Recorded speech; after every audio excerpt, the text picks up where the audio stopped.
What's up, Focus Church? Pastor Darren here, one of the pastors of Focus Church. And as you can see, today's a little bit different, scenario going on. Well, what happened? Well, earlier this week, I traveled to Alabama, had a great time with a small group of pastors, a roundtable discussion, learning from each other, just really had a great time doing so. But when I flew back, once I got here, I started to feel a little tickle in my throat. Come on, somebody, you know that the world that we're living in right now, a little tickle in your throat. You got to be wise about what to do. So immediately went and got my COVID test done.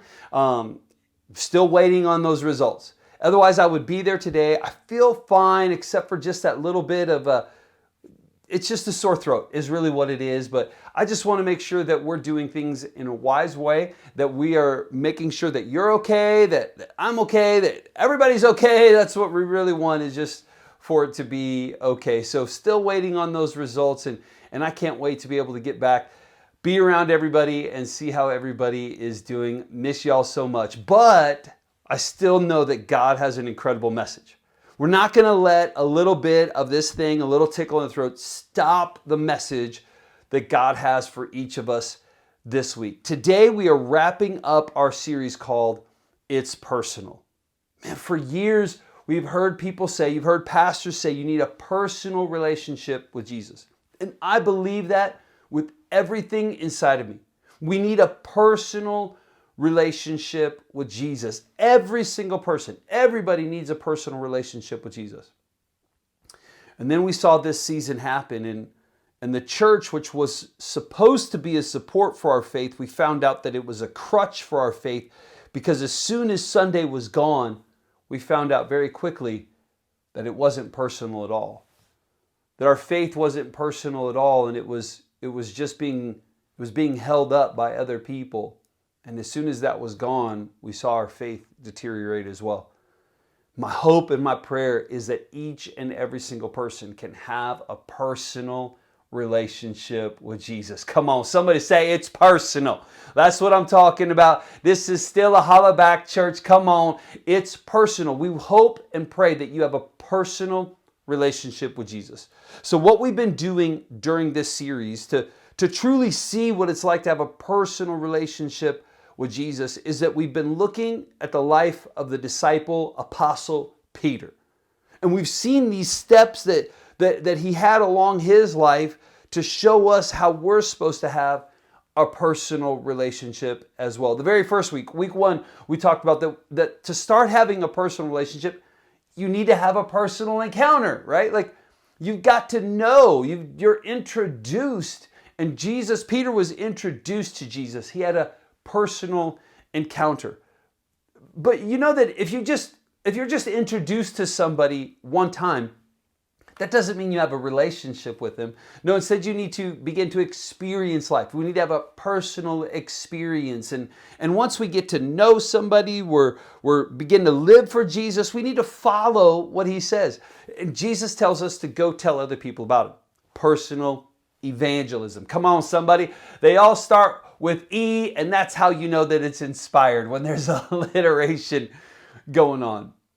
But the thing that's powerful, I think, so many times is that we don't understand is that just because you know Jesus one time or you're beginning to live a life, you're following some of the commands, it doesn't mean that we've just arrived. No, we still have a ways to go. So what do? We press on. Come on, somebody. I press on towards the goal. There's still so much for us to learn, and we need, no matter where we're at on this walk with Jesus, we need to realize that there are still some things that we need to let go of.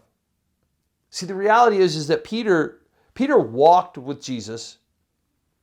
He left so much behind. In fact, in Luke chapter 5, the very first week we saw that encounter with Jesus. Luke chapter 5, verse 11, it says this: "So they pulled their boats on the shore, left everything, and followed him," followed Jesus.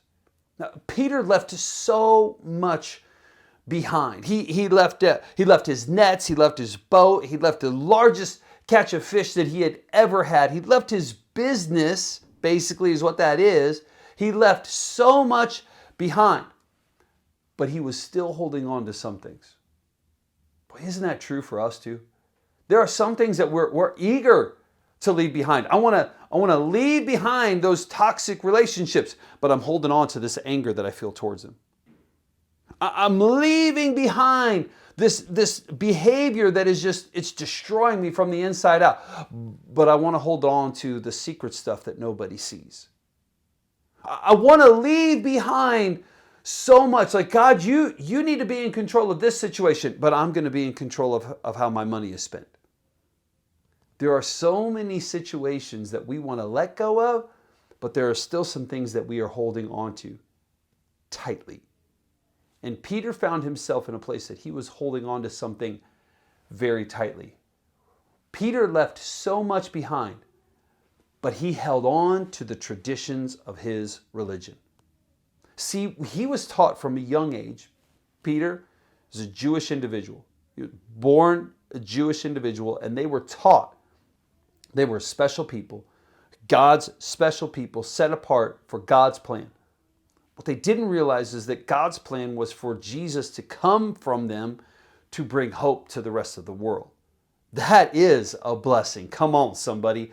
But they thought that it was more earthly, materialistic, building the kingdom of heaven right here on earth through the Jewish people, not realizing that Jesus was truly the answer for all mankind.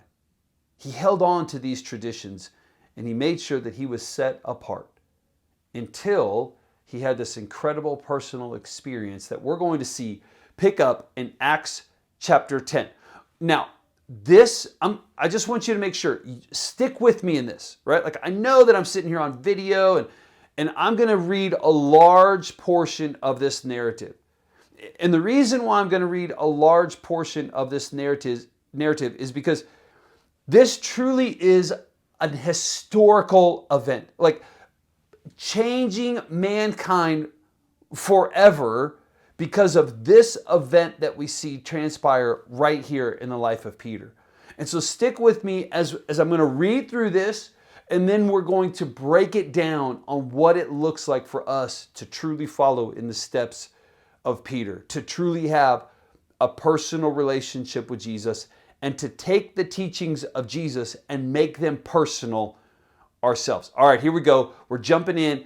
Acts chapter 10, starting in verse 9. About noon the following day, as they were on their journey, and we're going to see who they are very soon. As they were on their journey and approaching the city, Peter went up to the roof to pray. Now, you got to understand, houses at that time, the roof was kind of like, it was basically like a patio. So that was not an unusual thing to do. Peter went up to the roof to pray. Verse 10, he became hungry. Let me just pause right there. I love that statement. He became hungry. I don't know about you, but there are some things in this world that we should be hungry for. Man, be hungry for more of God. Be hungry for more hope. Be hungry to be able to show the love of God to the people around us. But there are also things that hunger can lead to distraction. Come on. Hunger can lead to distraction if we are not careful. I want to encourage you to be hungry, but you got to be hungry for the right things. He became hungry and wanted something to eat. And while the meal was being prepared, he fell into a trance. Now we're getting ready to go into this historical, life-changing moment for Peter, and I hope that it's life-changing for us. 11, and then we're going to continue on. He saw heaven opened and something like a large sheet being let down to earth by its four corners. It contained all kinds of four-footed animals, as well as reptiles and birds. Then a voice told him, "Get up, Peter, kill and eat." "Surely not, Lord," Peter replied. "I have never eaten anything impure or unclean." That was the law at that time. There were specific dietary laws that the Jewish people were following, and Peter is saying, I would never defile myself from some of these things. The voice spoke to him a second time. Do not call anything impure that God has made clean. I love that. God has made clean. I don't know about you, but I can tell you, I was once lost and now I'm found. I was once living a life in the miry clay, and then my Jesus picked me up. I was sinful and he made me spotless. Come on, somebody. Do not call anything impure that God has made clean. This happened 3 times, and immediately the sheet was taken back to heaven. While Peter was wondering about the meaning of the vision, the men sent by Cornelius. Now, those are the people at the very beginning that were on their way to where Peter was at. The men sent by Cornelius found out where Simon's house was. Simon is Peter, Simon Peter. Found out where Simon's house was and stopped at the gate. They called out, asking if Simon, who was known as Peter, was staying there.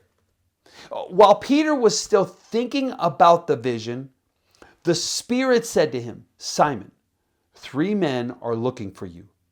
So get up and go downstairs.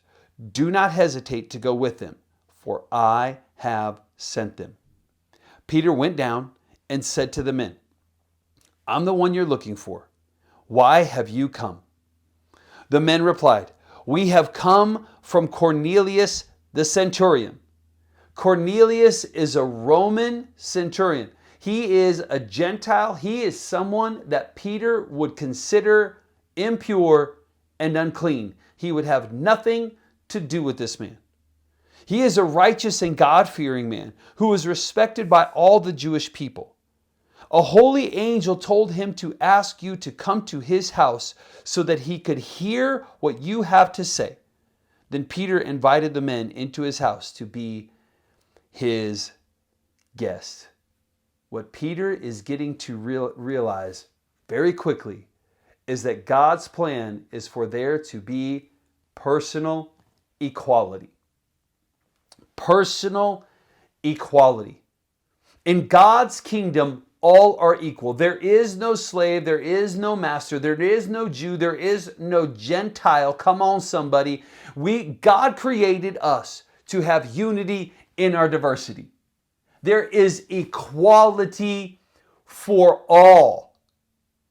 Peter could not let go of his traditions. He could not let go of the teachings of his past, and he needed to have this encounter so that he could realize that there is personal equality for all people. We are living in a world, we are living in a time where we need to grasp the fact that God has created all people to come to him.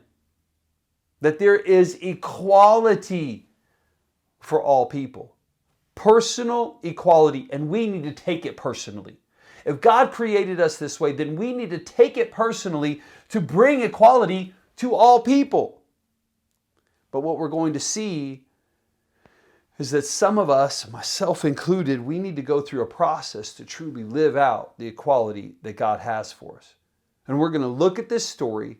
We're going to look at this historic event that happened in Peter's life, apply it to our life so that we can truly begin to live out the personal equality that God has for each and every single one of us. The very first thing that we're going to see from this story, I just love it so much. What we can see from this is that we need to have a personal vision. We got to have a personal vision for equality. I mean, look at this. Acts chapter 10, verse 11 and 12. He saw heaven open. He saw this vision. You got to have a vision for equality. Because here's the reality. Peter had heard the teachings of Jesus firsthand. He heard the teachings of equality firsthand. He saw Jesus speak to the Samaritan woman. He heard the story of the Good Samaritan, people that he would not associate with. He saw firsthand the way that Jesus would love other people. He saw him heal the centurion's son. But yet he himself was saying, I'm not going to take that step. Because even though he could hear the teaching, he couldn't see it for himself until he had the vision himself. We can hear the teachings all day long, but you got to have the vision yourself. You need to have your eyes open and see that equality is the plan of God. I hope you have the vision.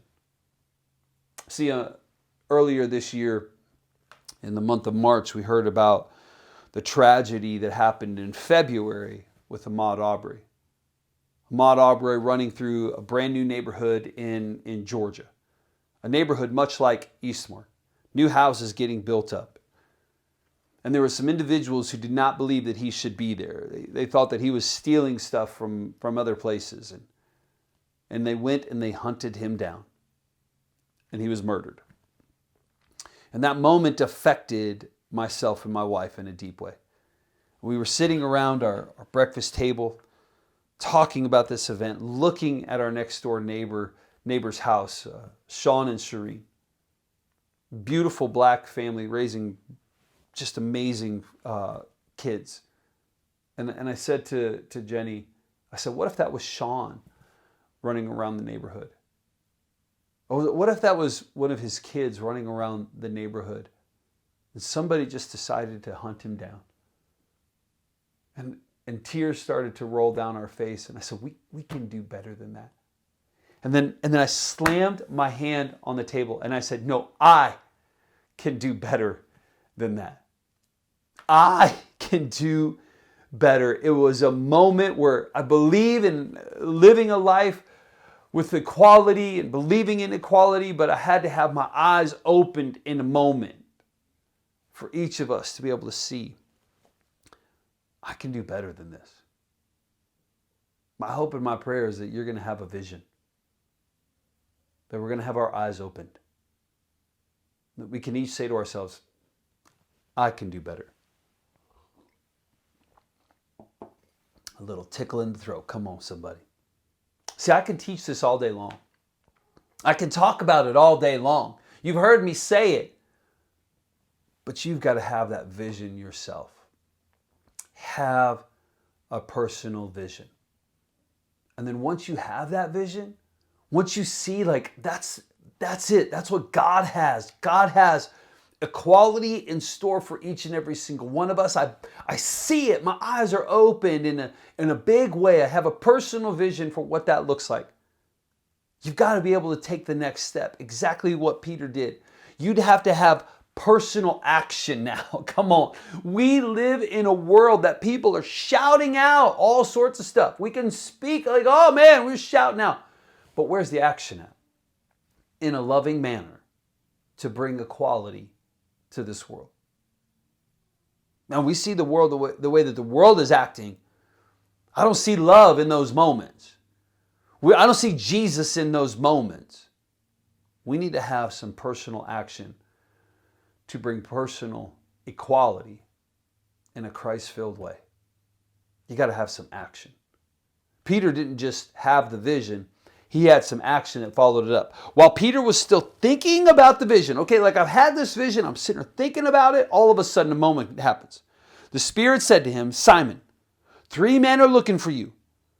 So get up and go downstairs. Do not hesitate. Come on. Now is not the time to hesitate. Now is the time to act. For I have sent them. Peter went. Come on. Peter went. He acted in response. Come on, somebody. You've heard me talk about the fact that I can do better. We've seen it. We've heard it. We've talked about it. But now it's time for some action. And so I'm happy to tell you that today we are launching brand new. It's live for the very first time, branching a brand new website called We Plus I. We can do better. I can do better. For we to do better, I must do better. Each and every single one of us taking personal responsibility to bring personal equality. It is the We Plus I movement. Come on, somebody. We are going to act. We are going to respond in a way that we can bring equality to every single person that we come in contact with. Maybe an action step for you is you're not launching a website, but maybe an action step for you is that you can actually purchase some of the merchandise that we have in the We Plus I movement. Why? What is the action step on that? Well, here's the big thing, and it leads us to the last point, is that we need to take action so that we can have a personal conversation. Action leads to a conversation. Conversations are where heart change truly happens. Conversations are where you begin to change somebody's life. See, Peter had the vision. Then he acted. He went downstairs, had this conversation, he went down and he met these men, started to begin to see where things could go. And then look at where this happens. Verse 23, the next day, Peter started out with them, and some of the believers from Joppa went along. Fast forward to verse 34. He's meeting with Cornelius. Peter then began to speak. I now realize how true it is that God does not show favoritism, come on somebody, but accepts from every nation the one who fears him and does what is right. You know the message God sent to the people of Israel, announcing the good news of peace through Jesus Christ, who is Lord of all. Come on, somebody. We need to act so that we can have a conversation with somebody. When I look at the news, I feel hopeless. When I look at social media, I think that all is lost. But then I begin to have personal conversations with people. And I think to myself, we can do this. God's in the middle of these chaotic times. And there absolutely is hope when we can have some personal conversations with people. My hope is that you can have some personal conversations with people. That's why I want to be able to say, buy some of that merchandise. So that merchandise can begin to have, it's a conversation starter. That's all it is. It's a conversation starter. See, this week as I was in Alabama, the flight out there, I'm just going to tell you something. Wearing a mask for 10 hours a day, if you haven't done that, that's rough. And when you're doing it in the middle of this little tin can thing called a plane, that's a long day. And I was not excited about flying back at all. It was not a great experience flying to Alabama, flying back from Alabama. I just want to get home. 3 days for me out of Arizona, and I'm ready to get home. I love me some AZ. Let's go. Born in the Midwest, created for the desert. Phoenix is the greatest city on planet Earth. That's my personal opinion. I love it so much. I was ready to get home, and I just was thinking to myself, I just want to just get on that plane. Just put on the mask, put in some earbuds, and just fall asleep. And hopefully this flight will be done as quickly as possible. Well, as I was sitting there on the very first leg, I had a layover in Houston. And so flying from Birmingham to Houston, I'm finding my seat and I sit down to this man and I just said, "Hi, my name is Darren." And we just started having a conversation. And as I'm having a conversation, he began to open up to me that the reason why he was flying from Birmingham is because he was there to visit his oldest son. And he was visiting his oldest son because it was the anniversary of his younger son losing his life tragically. And he didn't want his oldest son to be alone on that day. But even during the middle of it, he talked about the hope in the middle of the storm. And I was sitting there having a conversation with my good friend Ona from Nigeria. We talked about the goodness of Jesus. We talked about the fact that we can have these conversations and see hope in the world. And we prayed in that moment. We prayed for his family that they would feel peace during the middle of this storm. But we also prayed in that moment that the conversations that we were having, that so many other people could have, that so many other people could realize that there is true equality in Jesus Christ. And as I was sitting there, I told them about what we were doing because I was wearing, you can see I'm wearing my hat right there. Come on, somebody. A plus sign because there is positivity in a positive sign. Let's go. And I gave him my I Can Do Better band. I handed it to him and I just said, I hope and pray that you and I can be brothers going forward and that we can take this message and we can bring equality to the world. My good friend and my brother, Ona, we pray for him today.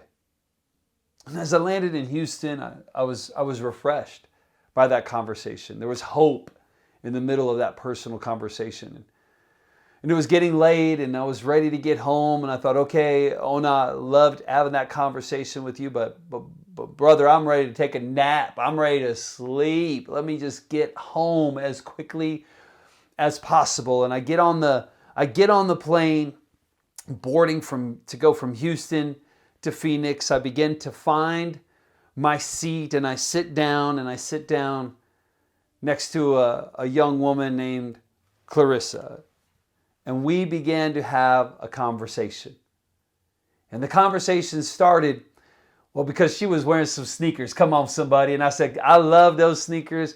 I'm a sneakerhead and I love to be able to see some nice sneakers. In fact, she was wearing some sneakers that I have myself personally. And I was like, those are fire because I have them. And so they got to be fire. Let's go. And we began to have a conversation and it was so life-giving.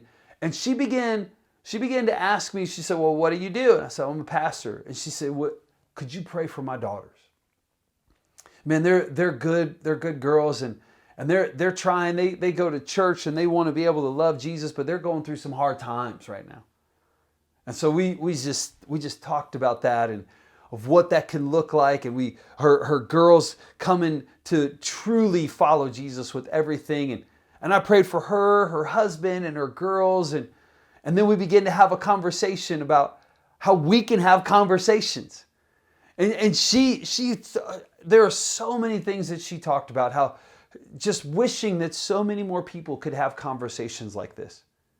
And the cool thing is that as the website was coming up, the WePlusI.com, as we were getting that going, that Friday was actually the very first day that it was live. It was ready to go. And this was Friday as I was Thursday. And Thursday, as I was flying back, she was beginning to talk to me about my hat. She loved that so much. And I told her I wish I had another wristband because I'd give that to you too. And she was like, what is this? And just more and more questions. And I showed her the website. And she was the very first individual that has purchased a t-shirt from that website. Come on, somebody. Sitting on a plane, having a personal conversation. It would have been so easy for me to I'm tired. I want to get home. Nobody bugged me. And I could put on my grumpy old man face and nobody would have talked to me. But instead I took the opportunity, whatever opportunity was available to me, to have a personal conversation. Because I believe that God is leading us, leading our church, and leading the church to be the leading voice in equality today. The church needs to be the leading voice in equality today. Why? Because that's God's plan for all humanity. Come on. But it's not just talking about equality, it's equality that is found in Jesus Christ.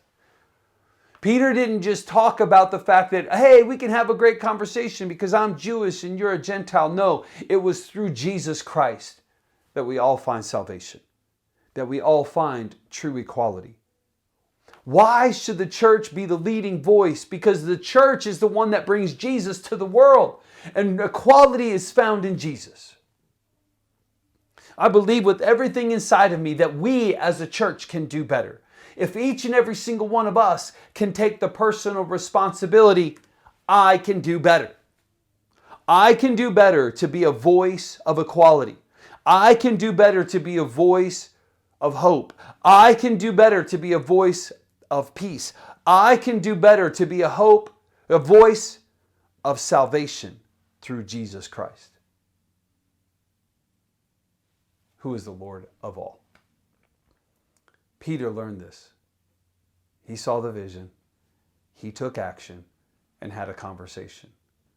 My hope and my prayer is that each and every single one of us personally can have the vision, personally can take action, and have personal conversations to bring hope, peace, equality, to bring Jesus to a world that desperately needs him.